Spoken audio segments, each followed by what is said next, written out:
Welcome to the Line of Scrimmage DFS Cash Game Show.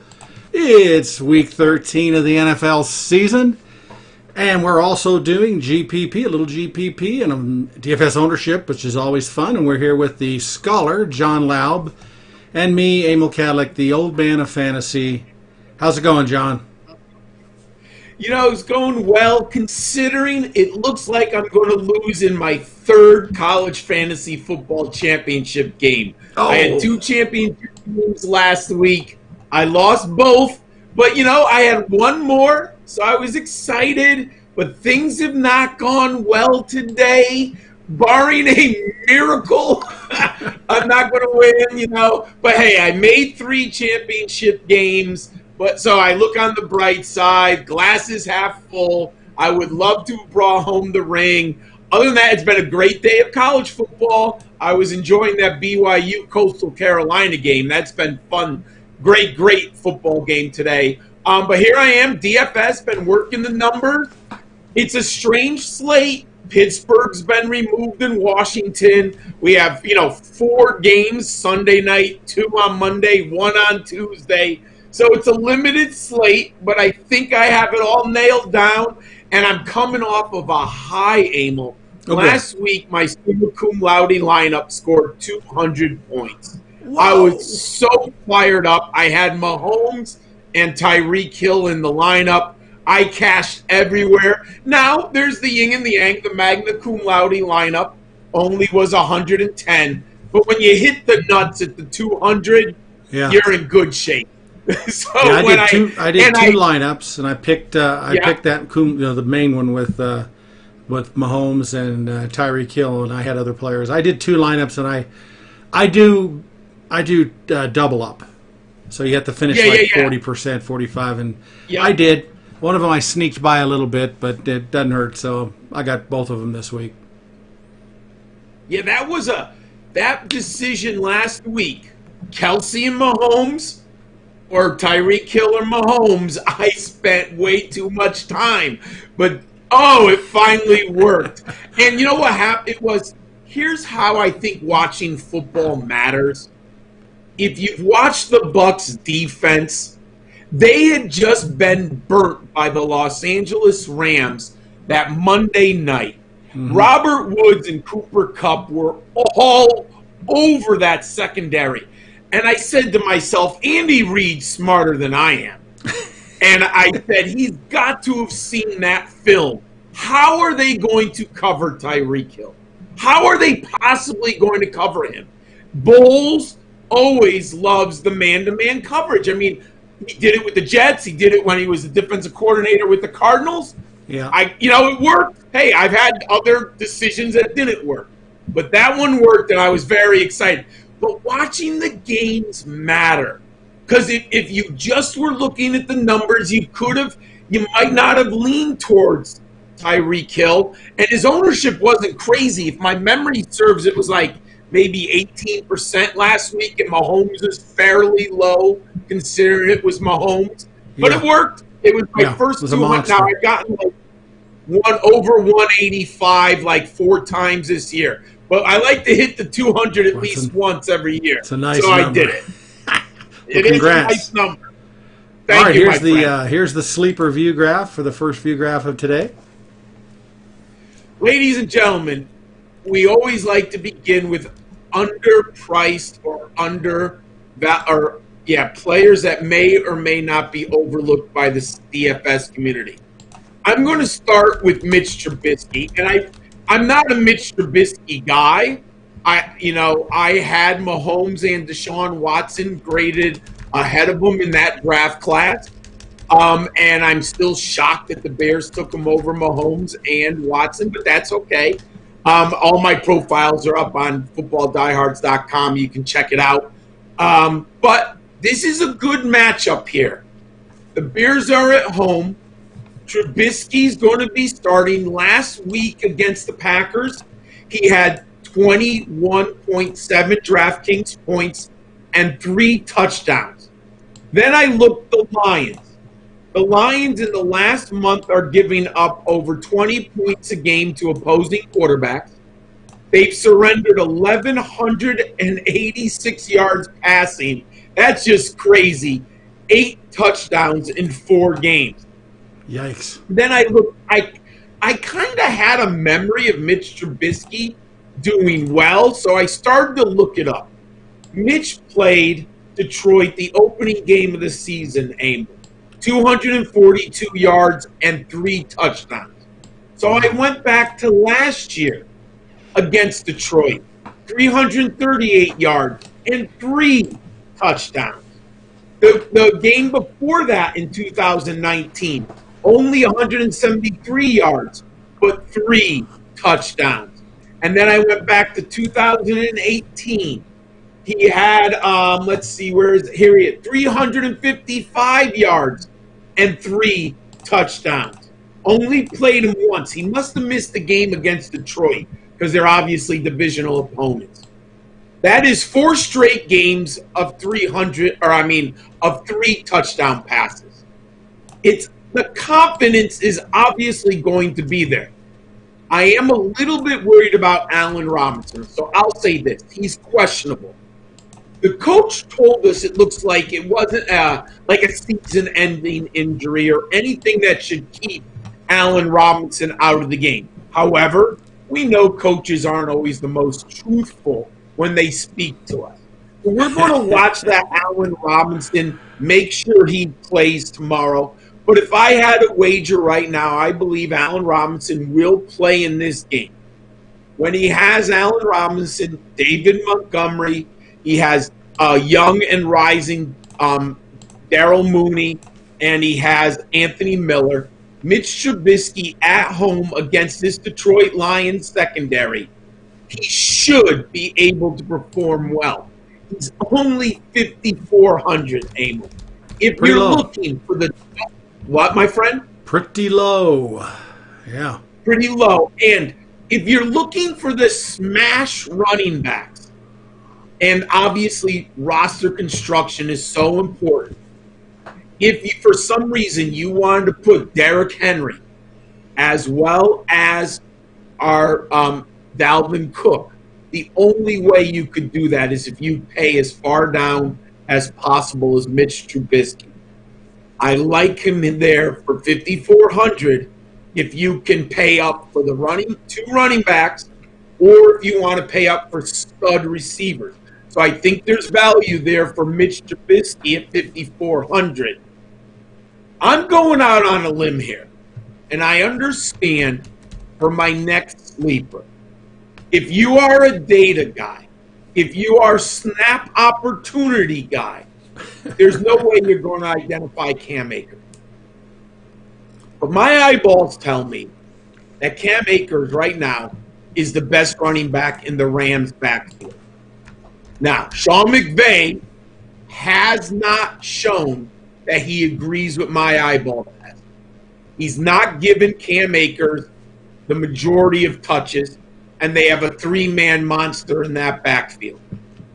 But when I saw him on that big drive, where basically it was the Cam Akers drive last week, 3 carries, he got the team into the end zone. He only had 9 attempts last week for 84 yards, but he scored.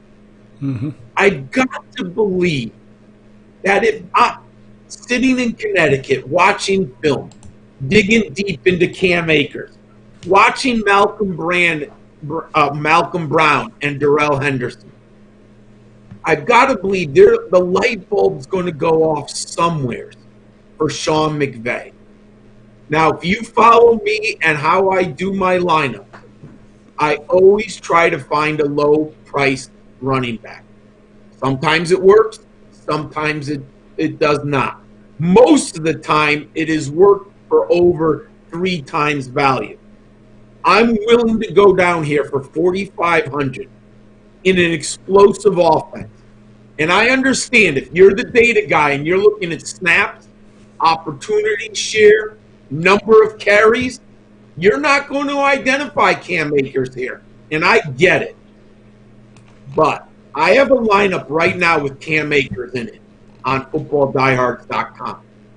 The amount of money that you save with Cam Akers really opens up your lineup.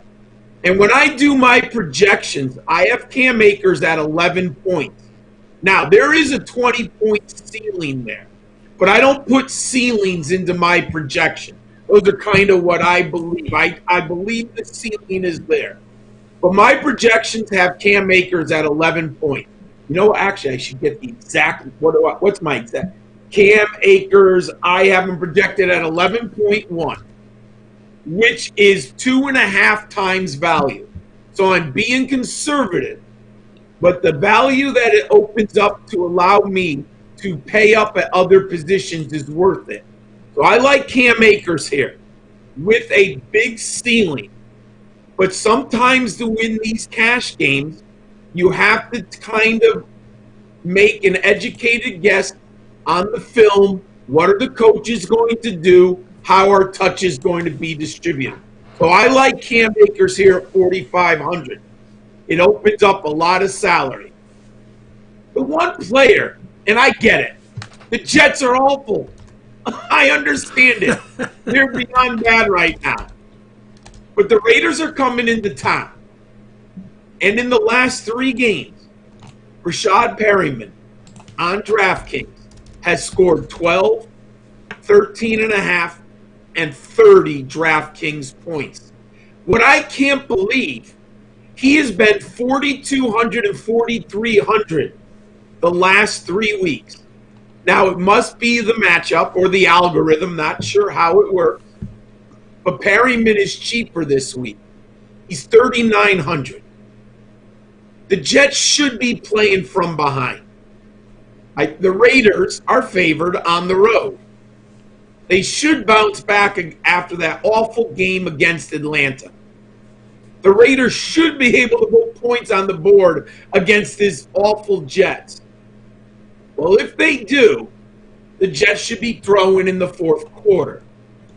Rashad Perryman has had 19 targets in the last 3 weeks, and his average per reception is 20, 27, and 19.8. Crazy. The Jets are taking shots deep with Rashad Perryman.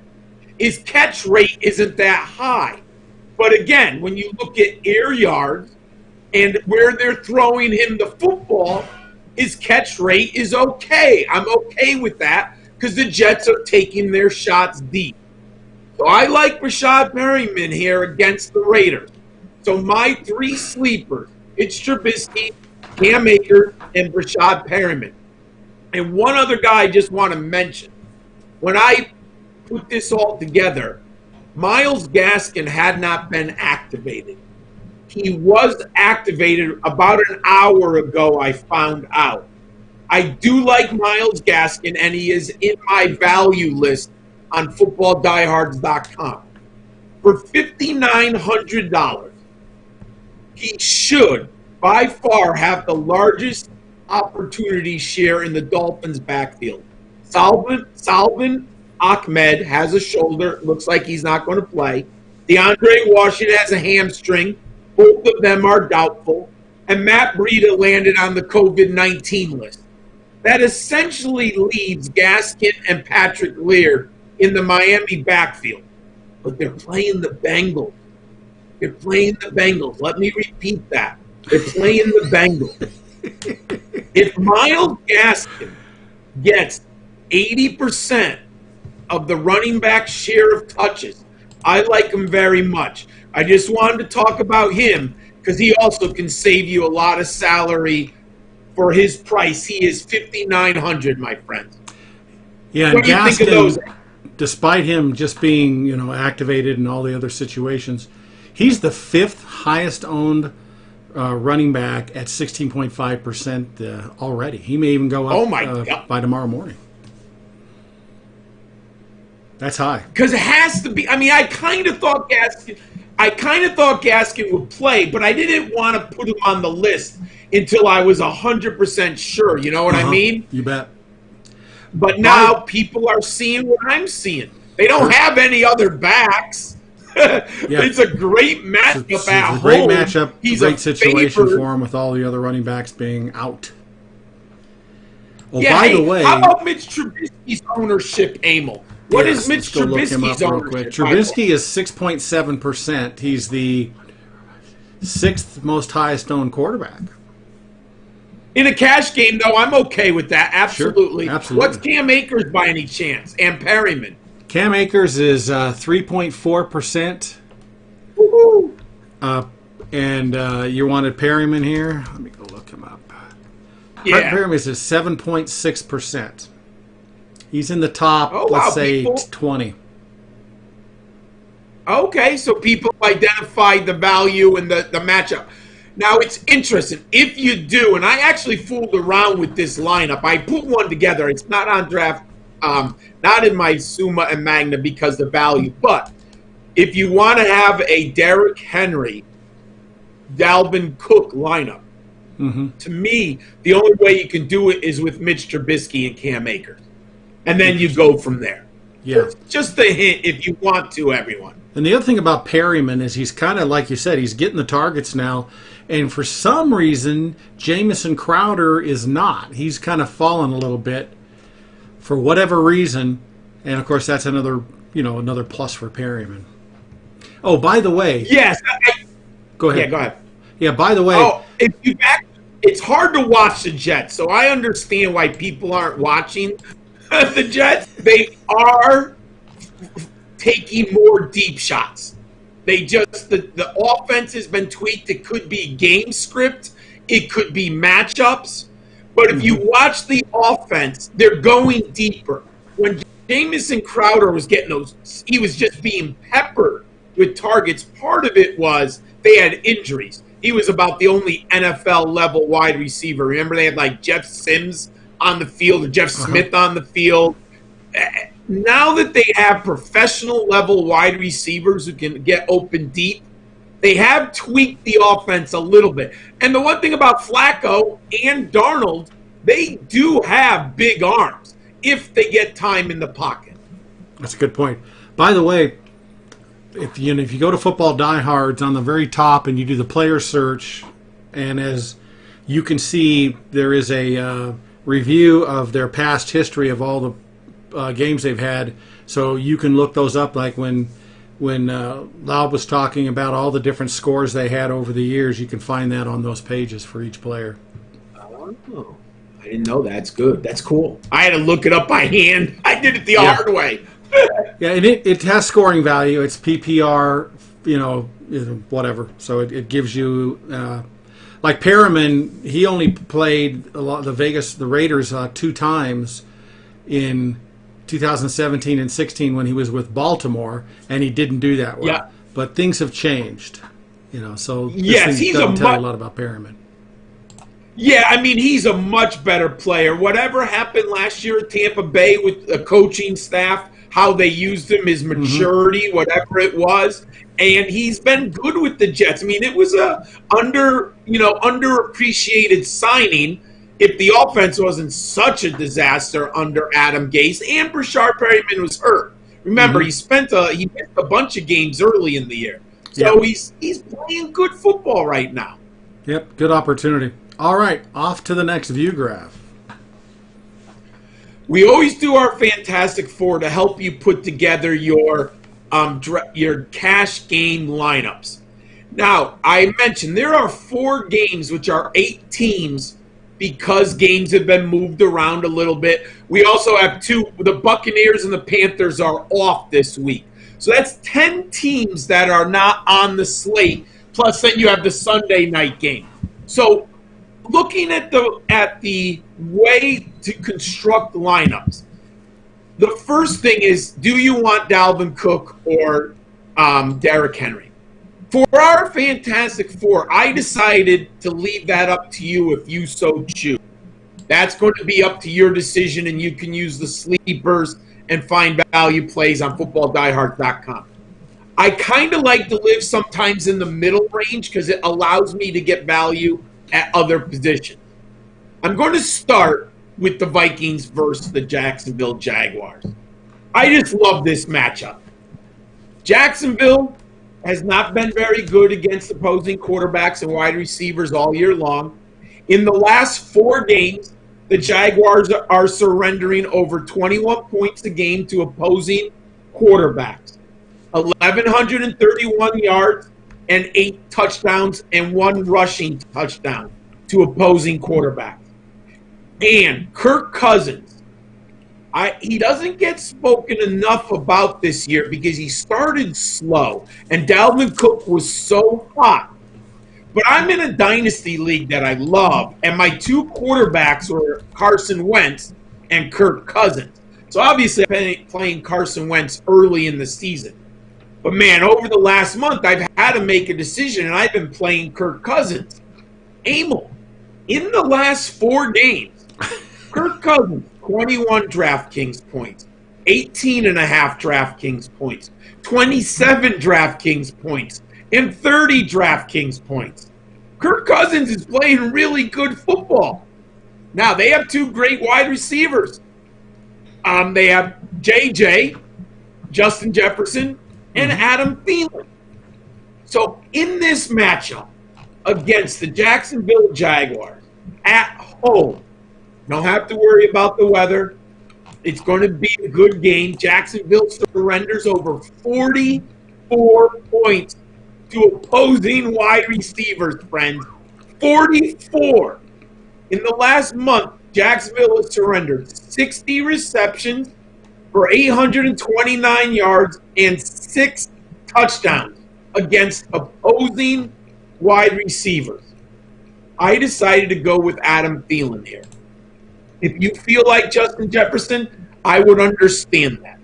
But for my roster construction and the fact Adam Thielen lives in the end zone, he's got 11 touchdowns this year. And I know touchdowns are fickle, and I get it. But you do have Justin Jefferson, so I think you leave a lot of one-on-one coverage with Thielen. And Thielen just eats in that red zone. In his last 2 games, remember, he missed last week because of COVID. He had 35 and 20 DraftKings points. He scored 4 touchdowns on 12 receptions. I like him in this matchup a ton. It's expensive, but it's not out of control because Cousins is a fair price at $6,400. Thielen is $7,300. But in comparison, Jefferson is $6,900. If you want to save the $400, I get it. But my recommendation for the Fantastic Four this week is Cousins to Thielen.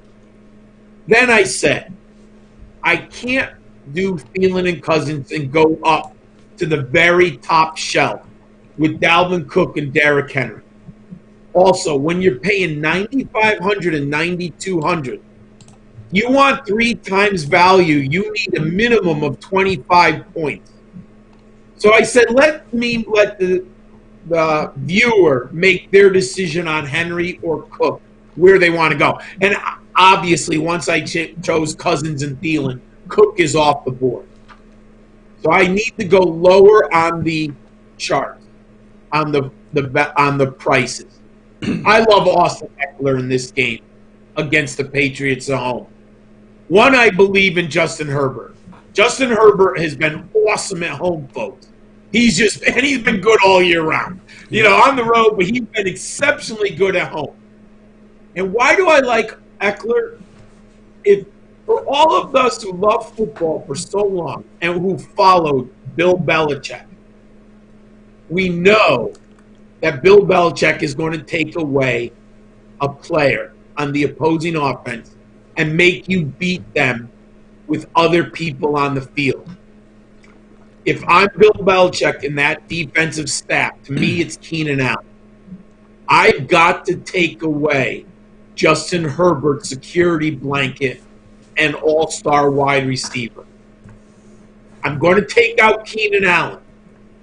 That leaves Mike Williams, Hunter Henry, a couple wide receivers who love to get open deep, and Austin Eckler. And you know what?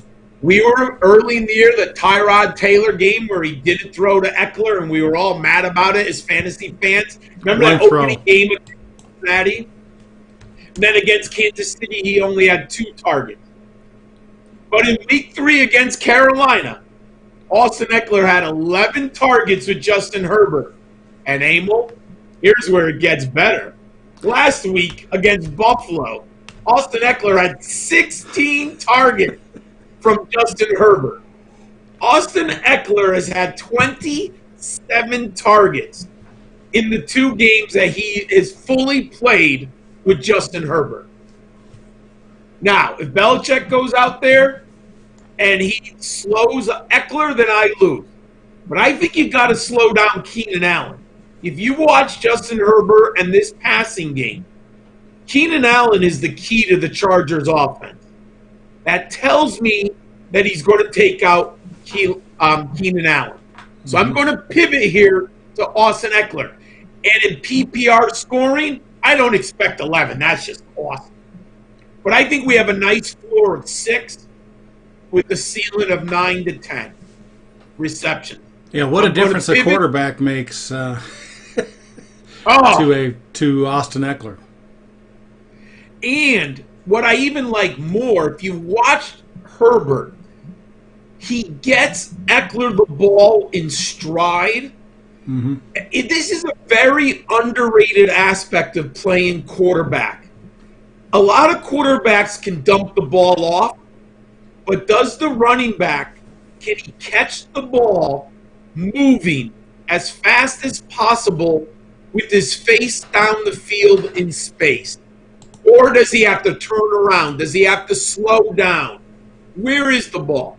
Justin Herbert's very good at getting Eckler the ball in a position where he can immediately take off. And finally, I'm a big believer in Chris Carson.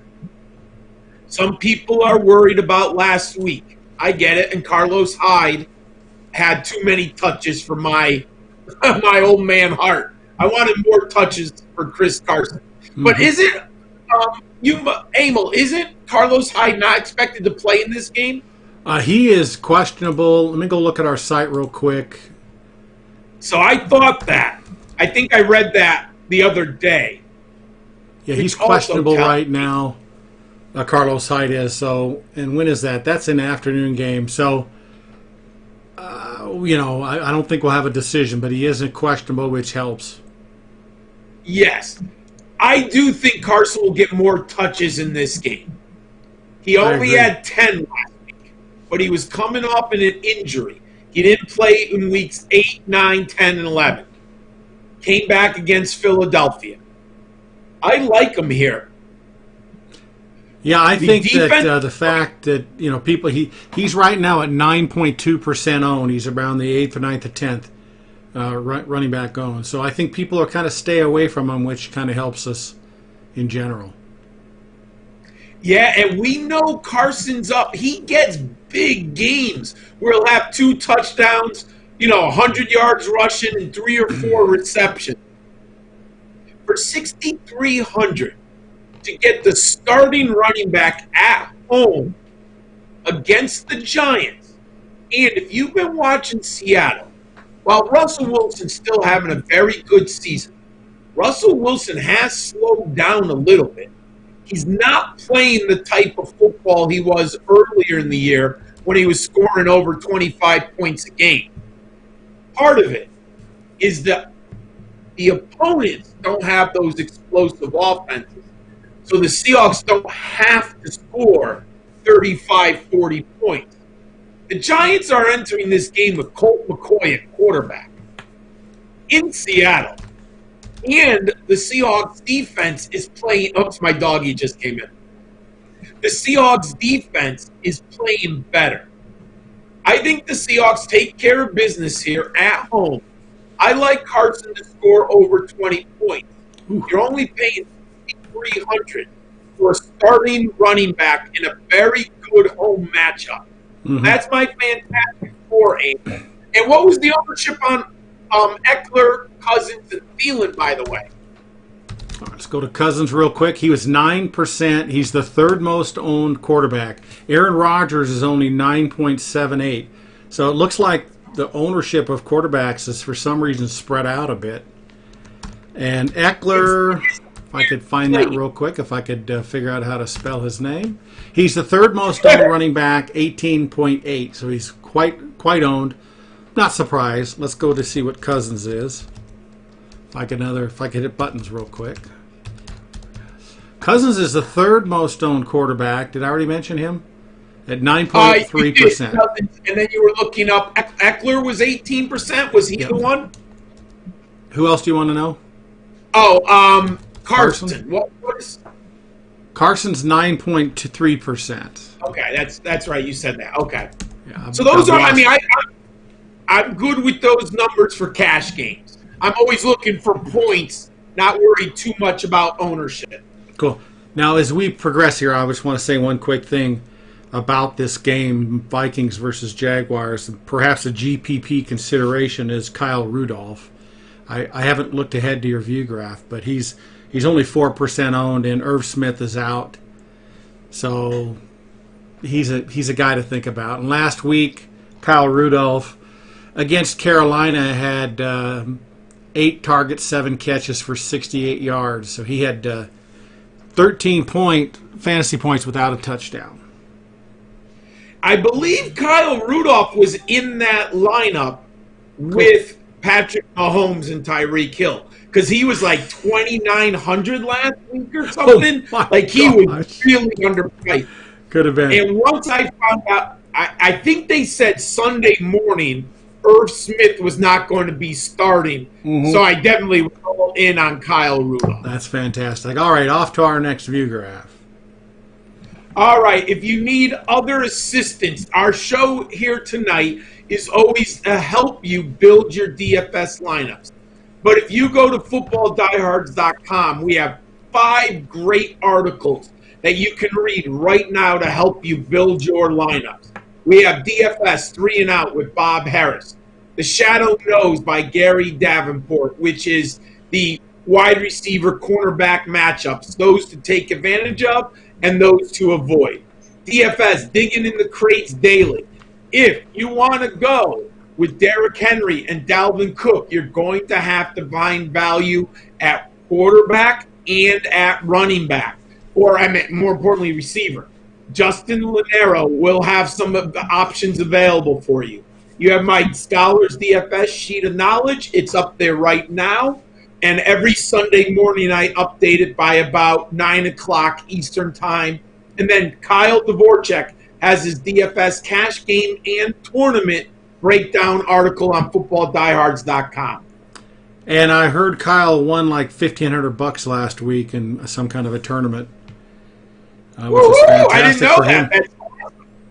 Yeah, I tried to call him. He won't talk to me anymore. Maybe we'll never see him again. Just kidding. Oh, no. I'm just kidding. All righty, so let's go on to the final slide. All right. I have to admit, I was looking around and I saw some ownership on Kyler Murray, which stunned me. Emil, please tell viewers what the expected ownership on Kyler Murray is. Let me pop into here and find him. Kyler Murray, it's kind of hard to even believe, 1.9%, essentially 2%.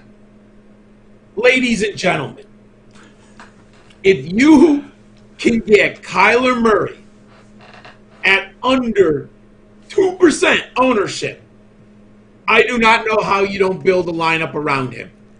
I get it. The last 2 games have not been spectacular. 20 DraftKings points against Seattle. And last week, Bill Belichick just prevented Murray and slowed him down. He had 8.9 points. But this is still Kyler Murray. And before that, in the 2 games prior, he had 42 points against Miami and 31 points against Buffalo. Kyler Murray's having a sensational year. There are some concerns about his shoulders and people. Why is he not running? And I get all of that. I understand it. But this is the vision. This is the vision game. This is a huge game. Yes. Huge game. They're coming off a loss, and they are at home. Look, they can't lose to the Rams and expect to reach their goals, in my opinion. It could happen. But if I'm the coach, I'm going to unleash Kyler Murray. My man, run, and let's throw, and let's get back into the win column. You are too good. You are too talented. We need to win this football game. I am going to be all in on Kyler Murray at 2% ownership. It's just too much. Now he's pricey. You're going to have to find value. And immediately, if I'm going for the quarterback on the Cardinals, I'm going to go for a running back on the opposite side. We had talked about him earlier, Cam Akers. To me, he's the perfect GPP play here. Low ownership, a nice ceiling, in a 48.5 over-under. If Sean McVay gives him 50% of the share of touches and catches, and he can score 1 or 2 touchdowns, I absolutely love it in this matchup. He's only 4,500. He saves you a ton of money when you invest in Kyler Murray. So I'm going to go with Cam Akers here, Emil. And if I'm going to go with Kyler Murray, go ahead. What? Oh, go. That sounds great to me. I've got to team up with another under-owned. I figured if Kyler Murray was under-owned, Emil, what is the ownership on DeAndre Hopkins? Let's go take a look here. DeAndre Hopkins, he's 6.7. He's very low owned. For DeAndre Hopkins, that is incredibly low ownership. Whoa. Now, obviously, I get the matchup with who's the corner? Oh my God, why can't I remember the Rams all-star cornerback, Jalen Ramsey. I get that's why people are scared off of DeAndre Hopkins. But you know what, Emil, if I'm going to win a GPP, we got to expect the unexpected. Mm-hmm. What we don't necessarily see. Hopkins is coming off of 2 consecutive games with only 10 DraftKings points. This has got to be a game where DeAndre Hopkins gets targeted double-digit times, regardless of the matchup. You're going to beat the Rams. You've got to get DeAndre Hopkins involved, Emil. If I believe that Kyler Murray is going to get involved, I've got to believe that DeAndre Hopkins is going to get involved. And I'm getting arguably the best wide receiver in the league. He's at least up 3. Going to have low ownership with a massive ceiling at home, coming off of consecutive down games. Absolutely love it here for GPP. And I don't think this is a game where Kenyon Drake is going to run and be extraordinarily good on the ground. I think the Cardinals are going to have to throw the ball. So I'm going to go with his teammate, Christian Kirk. Christian Kirk here, we've seen the ceiling. In week 6, 7, and 9, he had over 20 DraftKings points. Now the last 3 weeks, he's not played very well. 6.7, 9.0, and 4.9.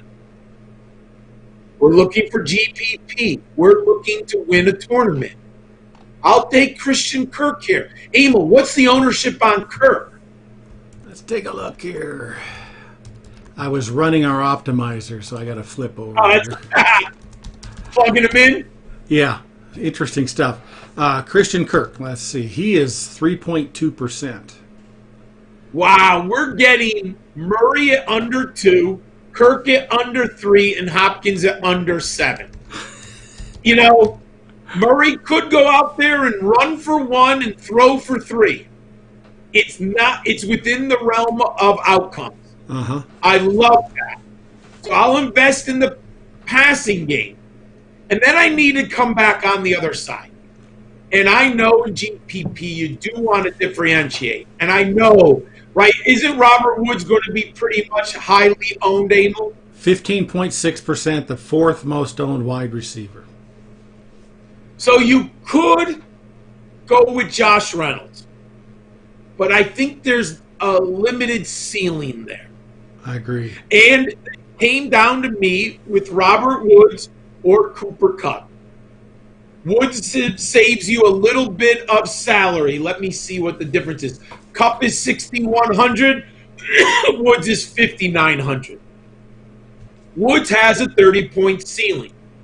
So while we do want low ownership, paradoxically, we want to score a lot of points.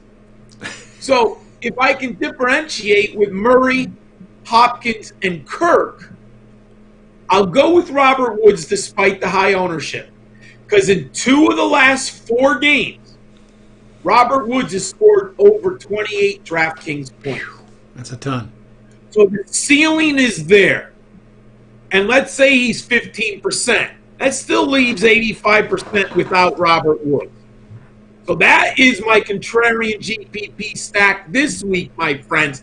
I don't think people are thinking about it when we look at the Murray ownership. I mean, when you're under 2%, it clearly tells me people are not – they're afraid of what Murray's done. And I saw the game against New England. I live in Connecticut. That game was on, and Belichick shut him down. Mm-hmm. But I know the Rams are a good defense, but they're not the Patriots. I feel like the Cardinals can score here. Plus, that's how we take risk in GPP. Yeah, it's a fun contrarian stack. I love this, and like you said, Murray hasn't played well. I think he's a little hurt personally, and all these make a lot of sense. Akers has got high potential, and he's risky. Even Hopkins has been kind of weird. But boy, like you said, This is a hugely important game for both of these teams. It's at Arizona. I like this contrarian stack.